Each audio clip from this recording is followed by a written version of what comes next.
বাংলাদেশ ও ফ্রান্সে পরপর সন্ত্রাসানা, তারপর পুজোর মুখে নাগরিক নিরাপত্তা নিয়ে উদ্বিগ্ন লালবাজার। ঘর ভাড়া দেওয়ার নিয়ে কড়া নির্দেশ পাঠানো হলো শহরের হোটেলগুলিতে। হোটেলে ঘুরে নিরাপত্তা ব্যবস্থা খতিয়ে দেখছেন পুলিশ কর্মীরা। হোটেলে এলেন বিদেশি অতিথি, তার পাসপোর্ট ও ভিসা পরীক্ষা করে দেখলেন রিসেপশনিস্ট। ওয়েবক্যামে প্রত্যেক অতিথির ছবি তুলে রাখা হলো।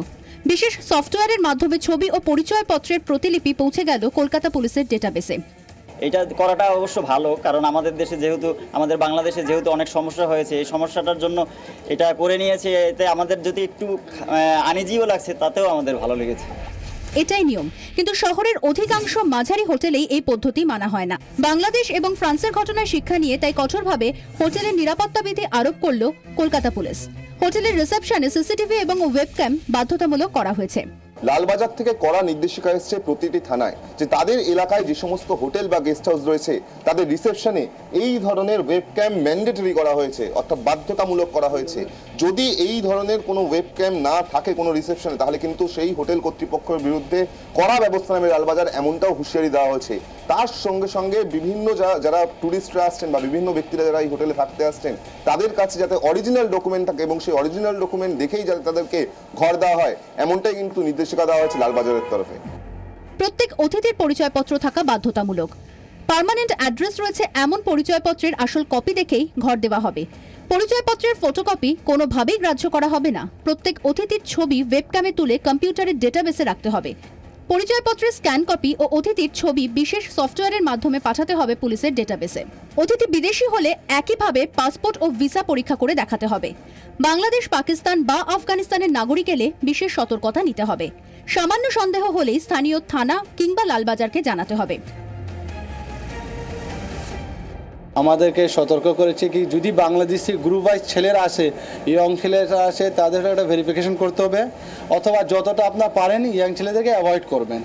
ফ্যামিলি গেস্টকে বেশিরভাগ রুম দেবেন। নিয়ম ঠিকমতো মানা হচ্ছে কিনা তা দেখতে নিয়মিত বিভিন্ন হোটেলে ঢু মারছেন কলকাতা পুলিশ কর্মীরা। না, কাস্টমার দেখে শুনে দিবেন, একজন চেক ইন করে দিবেন, ওটা ইয়ে করছি, আমরা চেক টেক করে দিচ্ছি। আর সন্ত্রাস তার কৌশল বদলেছে, আততাই কোন রূপে আসবে কেউ জানে না। সন্ত্রাসে রক্তাক্ত হয়েছে বাংলাদেশ ও ফ্রান্স। পুজোর মুখে নাগরিক নিরাপত্তা নিয়ে তাই কোনো রকম জুয়া খেলতে চায় না পুলিশ। 24 ঘন্টার জন্য ক্যামেরায় চাঁদ মিয়ার সঙ্গে বিক্রম দাসের রিপোর্ট, কলকাতা। ফের পুলিশের জালে জঙ্গিদের লিঙ্কম্যান হিসাবে কাজ করা কুখ্যাত দুষ্কৃতী আব্দুল বাকি মণ্ডল। বসিরহাটের সীমান্ত এলাকায় সন্দেহজনকভাবে ঘোরাঘুরি করার সময় তাকে গ্রেফতার করে বসিরহাট থানার পুলিশ। 2005 সালে অযোধ্যায় জঙ্গি হামলার ঘটনায় গ্রেফতার হয় আব্দুল বাকি মণ্ডল। হামলায় যুক্ত জঙ্গিদের এদেশে ঢুকতে সাহায্য করার অপরাধে 7 বছর তিহার জেলে বন্দী ছিল আব্দুল। এদিন 29 কেজি গাঁজা সহ আব্দুলকে হাতে নাতে ধরে ফেলে পুলিশ। আব্দুল মণ্ডলের ভূমিকা খতিয়ে দেখতে তাকে নিজেদের হেফাজতে নিতে চাইছে পুলিশ। আগামীকাল আব্দুল বাকি মণ্ডলকে বারাসত আদালতে পেশ করা হবে। জঙ্গি নাশকতা রুখতে কড়া নিরাপত্তার চাদরে মুড়ে ফেলা হলো তারকেশ্বর মন্দির। আজ থেকে শুরু হয়েছে শ্রাবণী মেলা। মন্দিরের 4 প্রবেশ পথে মেটাল গেট দিয়ে তল্লাশি, বাড়ানো হয়েছে সিসিটিভি ক্যামেরার নজরদারি।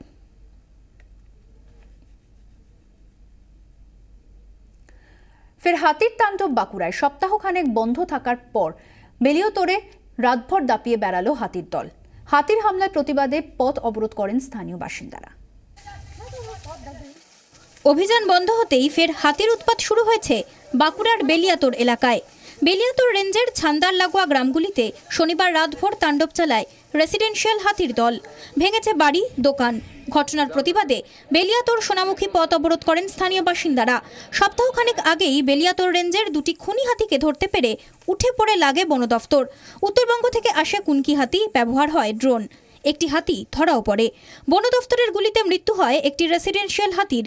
তারপর থেকেই অভিযান বন্ধ বন দফতরের। অভিযান বন্ধ হতেই ফের হামলা শুরু হয়েছে। দোকান ভেঙে দিয়েছে, মাল খেয়ে লিজিয়ে, ধান খেয়ে লিজিয়ে, সমস্ত গ্রামে দোকান ভেঙে দিয়েছে। এখানে সামনে একটা দোকান ভেঙে দিয়ে স্কুল ভেঙে দিয়েছে, সাপ ছাড়িয়ে দিয়েছে। হাতিতে। উত্তরবঙ্গের লাটাগুড়ের সরস্বতী বনবস্তিতে হামলা চালিয়েছে একটি দাঁতাল। ক্ষেত ও প্রচুর গাছ নষ্টের পাশাপাশি 2টি ঘর ভাঙে হাতি। হাতির আতঙ্কে ঘর ছেড়ে পালান বস্তির বাসিন্দারা। ভোরে দাঁতালটি আবার গরুমারা জঙ্গলে ফিরে যায়। ব্যুরো রিপোর্ট, 24 ঘন্টা। ফের চোর সন্দেহে গণপিটুনিতে মৃত্যু হলো এক ব্যক্তির। এবার মহিষাদল থানার কেশবপুর গ্রামে। অভিযোগ, গাড়ির ব্যাটারি চুরি করে পালাচ্ছিল 3 যুবক। দুজনকে ধরে ফেলে গ্রামবাসীরা। তারপরে শুরু হয় গণধোলাই। মারের চোটে মৃত্যু হয় একজনের, আরেকজনকে আশঙ্কাজনক অবস্থায় হাসপাতালে ভর্তি করা হয়েছে। পুলিশ ঘটনায় ইতিমধ্যেই 4 জনকে গ্রেফতার করেছে। অভিনব এক মিসিং ডায়েরি দেখে চোখ কপালে উঠেছিল রায়গঞ্জ থানার পুলিশের। স্কুল সার্ভিস কমিশনের সন্ধান চেয়ে পুলিশের দ্বারস্থ হয়েছেন বেকার যুবক যুবতীরা। বেশ কয়েক বছর এসএসসিতে নিয়োগ হয়নি, তাই অভিনব পদ্ধতিতে এই প্রতিবাদ। আজ সকালে পশ্চিমবঙ্গ শিক্ষা সংগ্রাম মঞ্চের ব্যানারে মিছিল করে থানায় যান আন্দোলনকারীরা। তারপরে এই ডায়েরি করেন তারা। অভিযোগ গ্রহণ করেছে পুলিশ। স্কুল সার্ভিস কমিশনকে নিখোঁজ বলে ডিক্লেয়ার করছি না, আমরা ডিক্লেয়ার করছি রিক্রুটমেন্ট প্রসিডিওর। রিক্রুটমেন্ট প্রসিডিওরটা এসএসসির মাধ্যমে, সেই ব্যাপারটা হচ্ছে নিখোঁজ। আসলে রিক্রুটমেন্ট লাস্ট হয়েছিল 2013 সাল, এবং তারপর একাধিক পরীক্ষা, একাধিক ফর্ম ফিল আপ, ক্যান্সেলেশন সেই ফর্মগুলোর, এবং তারপরেও তার গতিবিধি কিছু আমরা পরিষ্কার নই।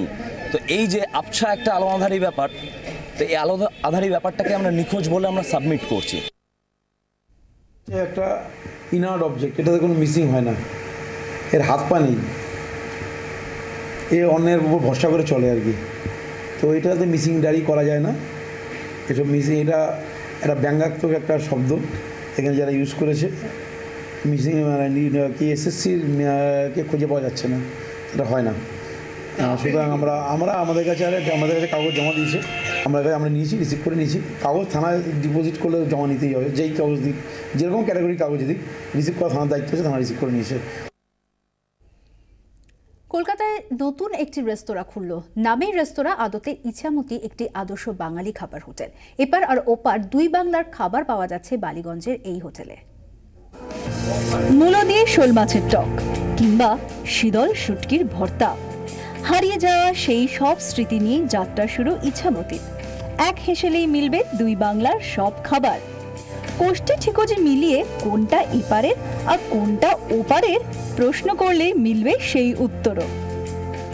কালো জিরে বেগুন ইলিশের আদি নাকি গঙ্গার এপার, আবার বেগুন কাঁচকলা ইলিশের সঙ্গে রয়েছে পদ্মার যোগাযোগ। ইছামতিতে খাবারের তত্ত্ব তালাশি যিনি হেসেল সামলাচ্ছেন, তার সঙ্গে আবার কলমেরও যোগাযোগ ছিল। ইছামতি নামেই প্রকাশ পায় যে এপার বাংলা আর ওপার বাংলা এমন একটা নদী যেটাকে কানেক্ট করে। সেরকম আমাদের রেস্তোরাঁ ইছামতিও ওপার বাংলা এবং এপার বাংলার খাবারকে কানেক্ট করে। অতএব পুজো পুজো গন্ধ মাখা নিরামিষ পাঠা কিংবা আলু বেগুন দিয়ে ছোট ট্যাংরার ঝোল, বাঁকুড়ার বর অনায়াসে বরিশালী কনের সঙ্গে মন কষাকষি মিটিয়ে ফেলতে পারেন ইছামতির খাবার টেবিলে। ব্যুরো রিপোর্ট, 24 ঘন্টা।